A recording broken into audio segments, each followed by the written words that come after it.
pemirsa, Anda kembali menyaksikan Kominfo Newsroom. Pemirsa, pemerintah memberikan penghargaan berupa insentif fiskal kepada pemerintah daerah yang berkinerja baik dalam upaya penghapusan kemiskinan ekstrim di wilayahnya. Penghargaan ini diharapkan dapat mendorong kinerja Pemda untuk menjadi lebih baik, serta dapat memperluas jangkauan program di daerah bagi kelompok keluarga miskin.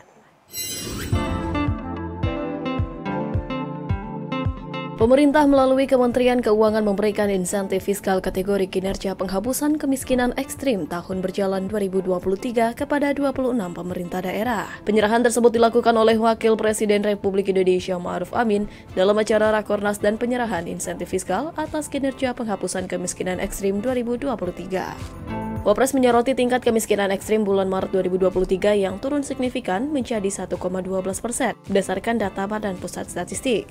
Menurutnya, pekerjaan rumah Indonesia adalah menjaga tren penurunan tersebut agar target pengentasan kemiskinan ekstrim dapat tercapai. Indonesia menargetkan untuk menghapuskan kemiskinan ekstrim pada tahun 2024 sesuai dengan Inpres nomor 4 tahun 2022. Namun berdasarkan laporan BPS, tingkat kemiskinan nasional per Maret 2023 baru mencapai 9,36%. Sementara target RPJMN pada tahun 2020 hingga 2024 adalah 6,5% sampai dengan 7,5%. Semua upaya ini hanya mungkin terwujud melalui kolaborasi dan kerjasama, kerja keras seluruh pemangku kepentingan, dan kerja aktif seluruh kepala daerah menjadi prasyarat mutlak tercapainya target penurunan kemiskinan ekstrim. Oleh karena itu, sebagai apresiasi pemerintah memberikan penghargaan berupa insentif fiskal kepada Pemda yang berkomitmen dan berkinerja baik dalam penghapusan kemiskinan ekstrim. Nah, insentif ini kiranya dapat dimanfaatkan untuk meneruskan transformasi program menuju target penghapusan kemiskinan ekstrim. Insentif fiskal kepada daerah yang berhasil menangani kemiskinan ekstrim dengan baik mendapatkan total nilai insentif fiskal untuk kemiskinan ekstrim mencapai 750 miliar rupiah. Insentif diberikan kepada 26 pemerintah daerah terbaik yang terdiri dari 7 provinsi dan 19 kabupaten kota. Ketujuh provinsi tersebut diantaranya Aceh, DKI Jakarta, Jawa Barat, Jawa Tengah, Jawa Timur, Kalimantan Barat, dan Banten.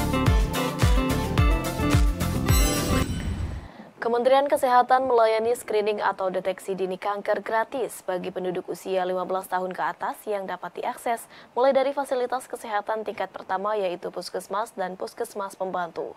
Kepala Biro Komunikasi dan Pelayanan Publik Kementerian Kesehatan Siti Nadia Tarmizi menilai bahwa deteksi dini pada kanker dapat meningkatkan peluang kesembuhan hingga mencapai 100%. Kepala Biro Komunikasi dan Pelayanan Publik Kementerian Kesehatan Siti Nadia Tarmizi menekankan masyarakat tak perlu takut untuk melakukan screening kanker sejak dini untuk hidup yang lebih sehat dan berkualitas. Mengingat sistem kesehatan di Indonesia lebih diarahkan pada upaya pencegahan daripada pengobatan, Kementerian Kesehatan melayani screening atau deteksi dini kanker gratis bagi penduduk usia 15 tahun ke atas yang dapat diakses mulai dari fasilitas kesehatan tingkat pertama yaitu Puskesmas dan Puskesmas Pembantu. Karo Komunikasi Kemenkes Nadia mengatakan pada perempuan disarankan untuk mendeteksi dini kanker serviks dan kanker payudara pada usia 30 hingga 50 tahun. Kanker memiliki peluang kesembuhan hingga 100% jika diketahui sejak dini. Namun saat ini persentase perempuan yang datang ke fasilitas kesehatan untuk screening masih tergolong rendah. Nadia menilai berbagai jenis kanker tersebut dapat dicegah jika masyarakat mau melakukan screening dan tidak malu atau takut dalam menghadapi kenyataan. Untuk screening kesehatan khusus terkait kanker serviks dapat dilakukan inspeksi visual asam asetat atau 4A-tes.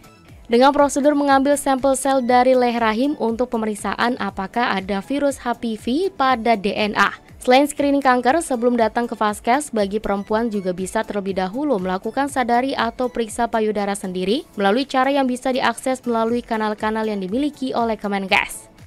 saat ini kita sudah mulai pemeriksaan yang lebih sensitif lagi, yaitu menggunakan tes HPV-DNA.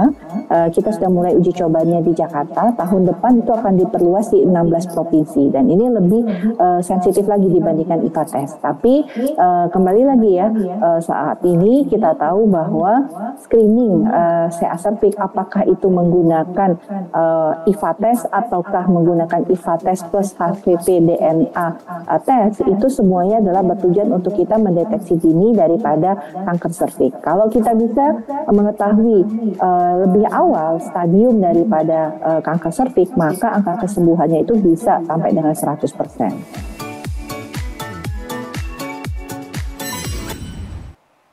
Pemirsa, Direktur Informasi dan Komunikasi Perekonomian dan Maritim Kementerian Kominfo Septriana Tangkari dalam acara Temu Influencer menyebutkan bahwa salah satu indikator pembangunan adalah tingkat inklusivitas. Dalam hal ini peran mengikutsertakan masyarakat termasuk influencer.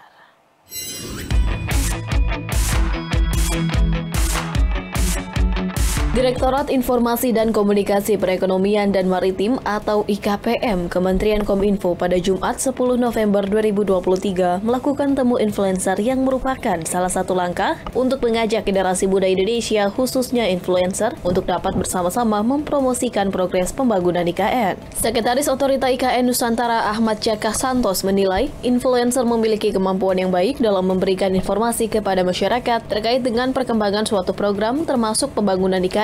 Otorita IKN terus melakukan kerjasama dengan Kementerian Kominfo. PUPR akan terus berupaya memberikan sumber data progres pembangunan IKN Nusantara. Dan peran influencer itu penting karena apa? Dalam satu percakapan saya dengan salah satu influencer yang hadir, waktu itu saya ngobrolnya dengan Mbak Asri Welas ya. Beliau itu ketika melakukan Insta Live ya di Nusantara, Instagram Live itu banyak followernya itu yang mend-DM menyatakan itu beneran, nggak percaya gitu sama apa yang dilihat, progres pembangunannya sudah sedemikian cepat gitu, sehingga beliau mengatakan kok bisa begini ya, ini follower saya banyak yang nanya, ini nggak percaya saya ada di sini katanya.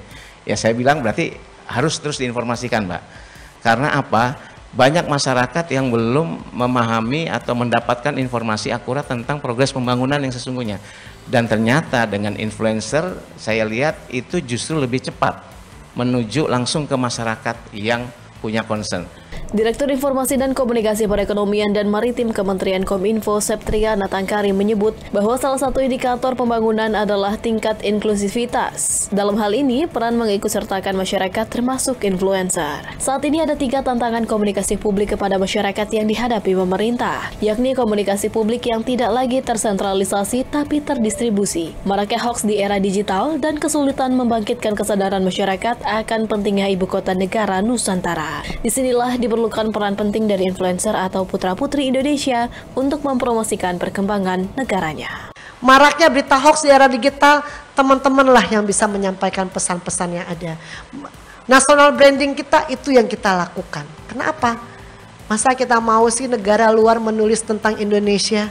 Kita bangsa yang punya harga diri, punya etika, dan kita punya adat ketimuran yang tidak dimiliki oleh bangsa lain. Satu yang paling kita banggakan, kita punya gotong royong dan Bhinneka Tunggal Ika. Ada negara lain yang punya? Tidak. Tapi ini adalah kebanggaan anak-anak muda saat ini. Kemudian membangkitkan kesadaran masyarakat dan meningkatkan peran masyarakat dalam mendorong pembangunan IKN. Ayo kita ajak seluruh masyarakat Indonesia melalui tulisan kita, konten kreatif kita, bahwa ini adalah kesempatan yang harus kita terima hari ini dan kita harus bisa melaksanakan semua. Informasi lainnya pemirsa, Kementerian Agama bersama dengan Badan Koordinasi Hubungan Masyarakat gelar sosialisasi Peraturan Presiden Nomor 58 Tahun 2023 tentang penguatan moderasi beragama. Upaya ini dilakukan guna menghindari paham-paham radikalisme dan menyamakan pemahaman terkait dengan moderasi beragama di Indonesia.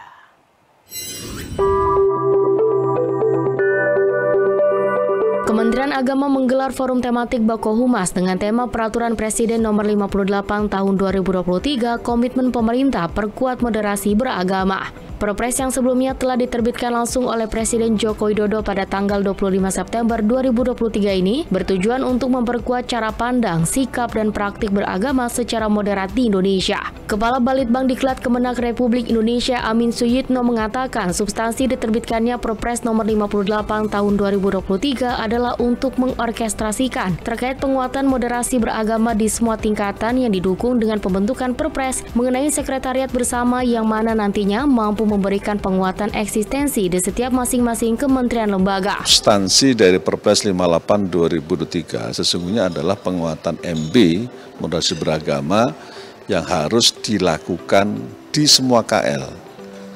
Kalau selama ini terkesan bahwa penguatan moderasi beragama hanya dilakukan oleh Kementerian Agama, maka Perpres 58 itu meneguhkan, jadi semua KL, pusat bahkan sampai Pemda, Pemprov, Pemkot, dan Pemkap itu juga menjadi sasaran dari implementasi moderasi beragama yang di-state oleh Perpres 58 2023. Sejak masuk rencana pembangunan jangka menengah nasional 2020-2024, pemerintah secara masif menggalangkan moderasi beragama ini melalui berbagai strategi. Menteri Agama Republik Indonesia periode 2014-2019 Lukman Hakim Saifuddin pun menekankan bahwa moderasi beragama dinilai penting untuk diterapkan di setiap kementerian lembaga maupun pemerintah daerah agar paham yang berkembang tidak berseberangan dengan nilai kebangsaan. Ia juga mengatakan bahwa dalam Perpres ini juga menegaskan kembali terkait proses moderasi yang dilakukan serta dialamatkan terhadap pemahaman dan pengalaman beragama masing-masing kepercayaan bukan dari agamanya itu sendiri dengan mengacu terhadap 4 indikator yakni komitmen kebangsaan, toleransi, anti kekerasan, dan penerimaan terhadap tradisi. Ya beda, jadi bukan moderasi agama.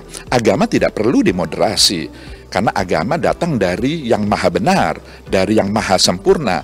Karenanya ajarannya pasti sempurna. Yang dimoderasi adalah beragama. Cara kita memahami ajaran agama dan cara kita mengamalkan ajaran agama.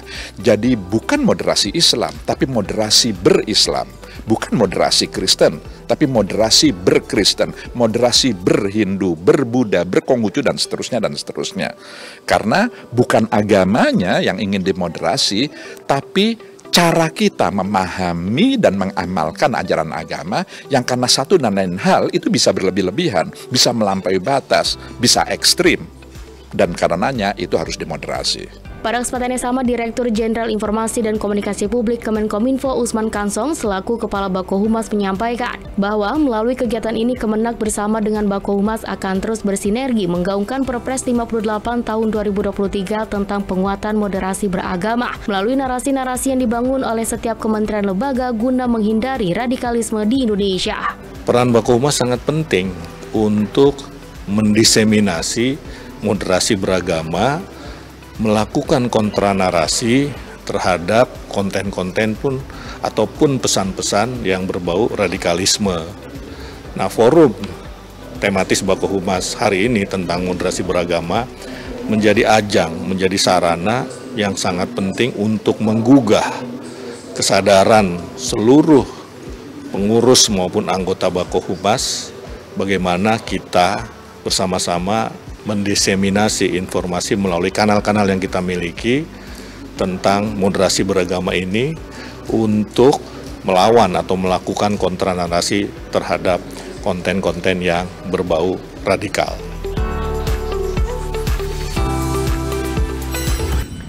Pemirsa, usai jeda kami akan mengajak Anda berdialog mengenai gejala, tanda, dan mitigasi penyebaran Mpox. Sesaat lagi tetap di Kominfo Newsroom.